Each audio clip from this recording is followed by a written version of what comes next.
Boy and the Pangolin. Written by Catherine Barr, illustrated by Laura Borio. Once there was a curious boy. Every day he sat with his class under a tree beneath deep blue skies. He drew pictures of the animals in his jungle home. He listened to the hot buzz of insects and the howls of monkeys. But on this day, the boy was puzzled by a strange new noise. So after school, the boy slipped into the forest to discover the cause of the mystery sound. He followed the noise to the edge of the trees, where he stopped in surprise. Standing in sunlight streaked with smoke, he stared at bulldozers that were dragging trees across a carpet of fire. As the sun sank into the flames, the boy turned to face a new surprise. The animal from his drawing was shuffling across his homeward path. He stepped back, and the scared pangolin curled into a tight, scaly ball. Bursting with questions, the boy raced all the way home. When he reached his village, the boy stumbled into a crowd gathered around a blaring TV screen. All over the world, forests are turning into fields.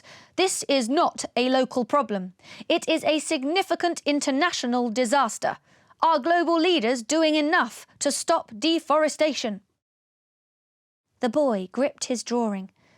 He worried about the fires and the survival of the frightened pangolin. Every day, the eye-watering smoke of burning trees grew closer. Every day, the boy stared at the village TV. It was noisy with global stories of disappearing forests and the consequences for their animals. He watched orangutans clutching leaning trunks. He saw tigers slink into deep shadows to escape the blaze.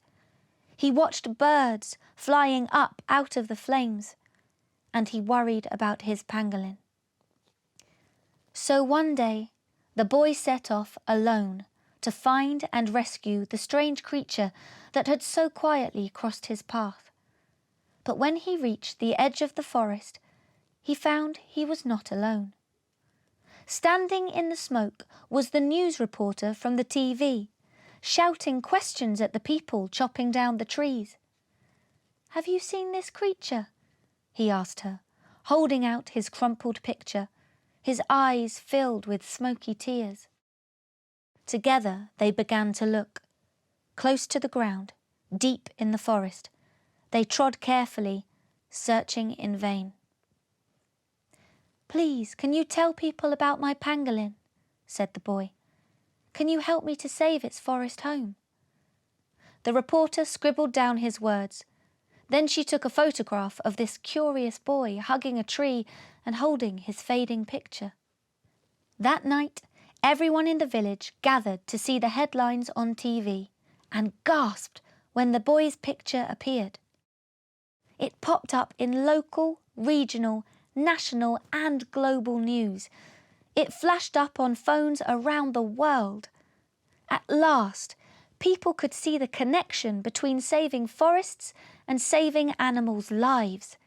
Now everyone wanted to stop big companies cutting down trees.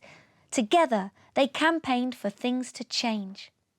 Bulldozers slowed, and some forests were saved. Companies even began to plant trees, and villagers once again lived on their forest land in a sustainable way. Then gentle tourists came to peep into the trees to spot wild animals peaceful in their forest homes.